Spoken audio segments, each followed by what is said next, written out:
You've been told that you have a Jezebel spirit. Maybe it happened because you dared to question a leader, or you set a biblical boundary, or you simply spoke the truth about something that was wrong in your church or ministry or marriage or family. But what if the person pointing the finger is actually the one operating under that very spirit? What if your desire for accountability isn't rebellion at all? What if the passive nice guy in the room, the one who never seems to do anything wrong, is actually the one empowering the abuse? In this video, we're going to look at the real Jezebel spirit, how it operates hand in hand with the Ahab spirit, and how these demonic forces perfectly mirror overt and covert narcissism. Now, for those of you who are new, hi, I'm Shaneen. Welcome to Toxicity is Not Your Destiny, where I put out weekly videos on how to navigate toxic relationships in your life from a biblical, practical, and spiritual perspective.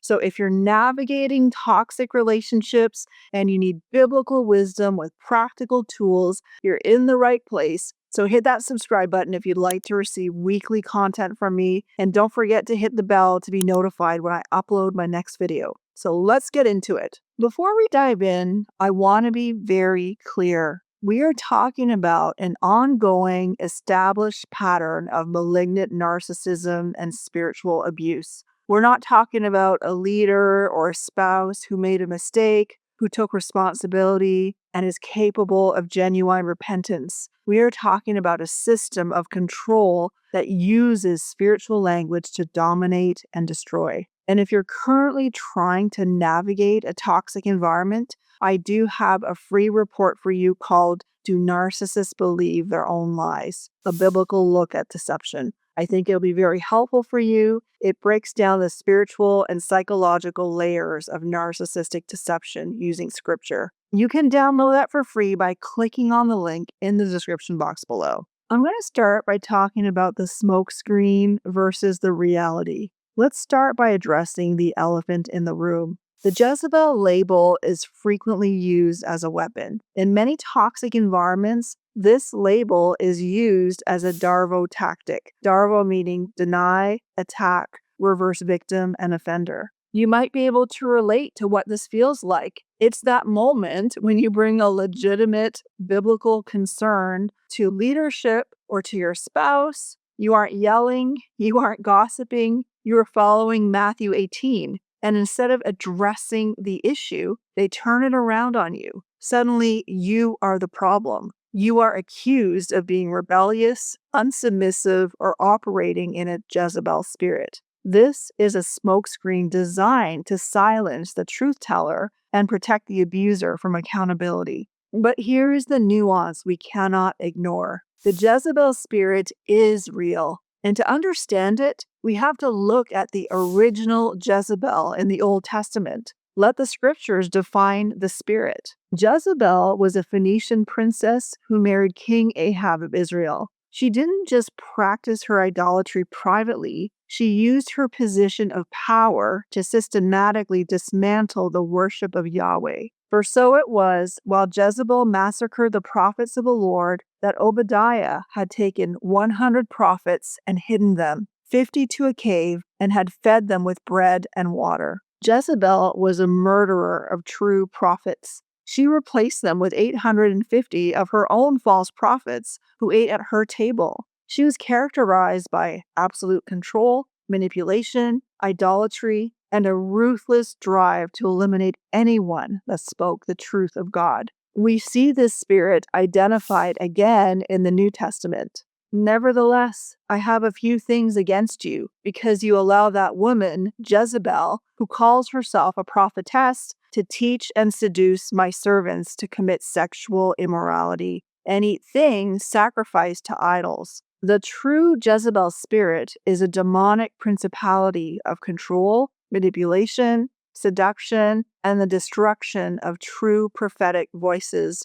It demands absolute loyalty. It cannot handle being questioned. It twists the truth to fit its narrative. And one of the most painful dynamics of this spirit is how it handles the people around it. A person operating in a Jezebel spirit will surround themselves with yes men, people who validate their toxic behavior or stroke their ego and tell them exactly what they want to hear. They will elevate these enablers to positions of power, calling them loyal or spiritually mature. But the moment someone speaks actual biblical truth, the moment someone points out a discrepancy between their actions and the Word of God, that person becomes a threat. The Jezebel spirit does not just disagree with truth tellers, it seeks to destroy them. And if you've been on the receiving end of that, stop blaming yourself. You are not the problem. You were the target. And here's what you need to understand. The overt narcissist's desperate need for control, their demand for constant admiration,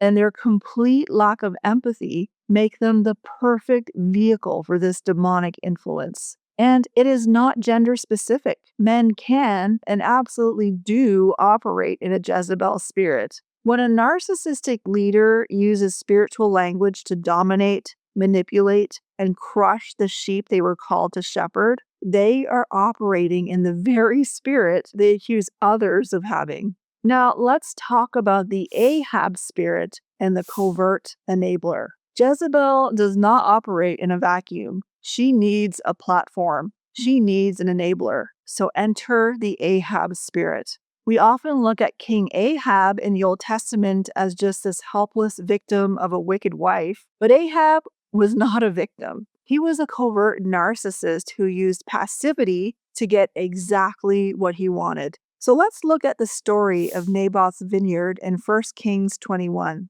Ahab wanted a vineyard that belonged to a man named Naboth, and Naboth rightly refused to sell it because it was his family's inheritance and it was protected by God's law. So how did Ahab react to this? So Ahab went into his house sullen and displeased because of the word which Naboth the Jezreelite had spoken to him. And he lay down on his bed and turned away his face and would eat no food. Look at this. The king of Israel is throwing a temper tantrum. He is sulking. He is playing the victim. This is the classic behavior of a covert narcissist. He wants something he cannot legitimately have, so he acts helpless. And who steps in? Jezebel. She says, "Are you not the king? Get up and eat. I will get the vineyard for you." She then orchestrates the false accusation and murder of Naboth. And when Naboth is dead, Ahab happily goes down to take possession of his vineyard. He kept his hands clean, but he got exactly what he wanted. Interestingly, the Bible says, "But there was no one like Ahab who sold himself to do wickedness in the sight of the Lord, because Jezebel, his wife, stirred him up." It is worth pausing here to ask, why did God consider Ahab to be such a wicked king when it was Jezebel who was the overt aggressor? It's because Ahab held the God-given authority. He was the king of Israel, tasked with shepherding God's people and upholding God's law. His wickedness was not just in what he did, but in what he allowed. By abdicating his authority, he gave a demonic principality free reign over an entire nation. Let that sink in. If the enabler holds a position of trust and responsibility, God holds the enabler just as accountable as the one who commits the abuse, because the enabler provides the cover. Ahab's passivity was not innocence. It was a calculated, cowardly strategy to get what he wanted without taking the blame. This is a spiritual abdication of authority. Now, if you've watched my video on the Absalom spirit, you have already seen how a narcissist uses smear campaigns and flying monkeys to steal the hearts of the people around you. The Jezebel Ahab dynamic takes that one step further because it's not just one person running a smear campaign. It's now a partnership. It's a system. A Jezebel will usually be attracted to someone who is walking with an Ahab spirit. They fit together hand in glove. The Jezebel needs someone who will not challenge their control, and the Ahab needs someone who makes the hard decisions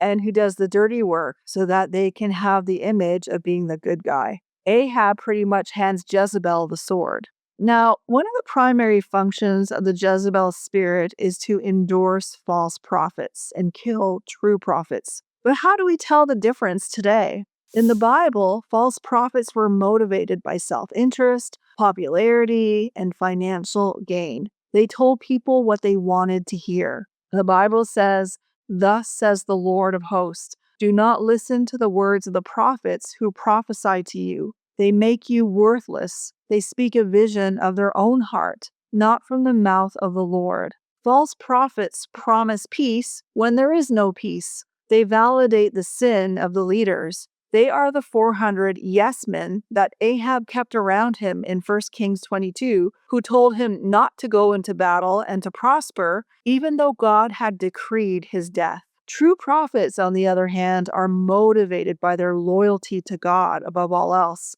They speak the word of the Lord even when it's unpopular, even when it costs them everything. Elijah the prophet stood alone against 450 prophets of Baal. Micaiah stood alone against Ahab's 400 false prophets and told the king the hard truth. The Bible says, "Beware of false prophets who come to you in sheep's clothing, but inwardly they are ravenous wolves. You will know them by their fruits." When Jesus says, "You will know them by their fruits," he's pointing us directly to the contrast between the fruit of the Spirit and the works of the flesh. A false prophet might have incredible charisma, they might draw huge crowds, and they might even perform signs and wonders. But if their life behind closed doors is marked by outbursts of wrath, selfish ambition, and the destruction of anyone who disagrees with them, that is the fruit of the flesh. That is the mark of a false prophet. Today, a false prophet might not be someone predicting the future. It might be a leader who twists scriptures to maintain control. It might be a pastor who preaches grace but practices abuse behind closed doors. It might be a spouse who uses the Bible to demand submission while refusing to love like Christ. You will know them by their fruits. So how do we navigate this? If you have been the target of a Jezebel spirit, or if you have been falsely accused of having one, how do you move forward? First, we have to walk in discernment. We need to be able to recognize the environment we're in. If you're in a church or a ministry or a marriage where questions are treated as rebellion, where loyalty to the leader is elevated above loyalty to Christ, and where peace is kept by silencing the truth, you are dealing with the Jezebel and Ahab dynamic. You cannot heal in the same environment that is making you sick. Discernment means recognizing that you cannot fix a Jezebel spirit by submitting to it, and you cannot fix an Ahab spirit by doing their work for them. When you are dealing with malignant narcissism operating through these spirits, traditional conflict resolution does not work. They do not want a resolution. They want domination. They will use your attempts at reconciliation as ammunition against you. In these cases, your focus has to shift entirely away from trying to change them and toward your own safe disengagement and healing. If you've experienced this, I want you to know the isolation you felt was not your fault. It was engineered. You are not crazy. I want to give you a vision of what true God-given identity looks like, because the enemy's goal with these spirits is to distort your understanding of authority and submission. A person who is free from the Jezebel spirit does not need to control others to feel safe. They trust God as their defender and their judge. They can speak the truth with boldness like Elijah, but they don't feel the need to manipulate outcomes. They lead by serving, not by dominating. They are secure enough to invite questions because they know their identity in Christ. A person who is free from the Ahab spirit does not abdicate their responsibility. They do not hide behind passivity or play the victim. They're willing to have the hard conversations. They're willing to disrupt a false peace in order to establish true biblical peace. They protect the vulnerable even when it costs them their reputation or their comfort. This is the model of Christ. Jesus spoke the truth without manipulation, and he laid down his life without abdicating his authority. If you're trying to untangle your faith from a toxic environment, do make sure that you download my free report, Do Narcissists Believe Their Own Lies, by clicking on the link in the description box below. It will take you deeper into the spiritual dynamics and mechanics of narcissistic deception, so you can download that for free. And if you're committing today to walking in true discernment and God-given authority, if you're choosing to step out of the Jezebel and Ahab dynamic, I want you to type, "I choose truth," in the comments below. Let's encourage each other today. I know the wounds of spiritual abuse can run really deeper than almost anything else. When the very people who are supposed to represent God to you end up representing the enemy, it really can shatter your soul. But God sees your wounds. He knows exactly what was done to you. He is the ultimate restorer of your soul, and He is your vindicator. I hope this video was helpful. Thank you so much for watching. And if this video did help you, please consider hitting the subscribe button to the channel so we can continue this journey together. I'll see you in the next video.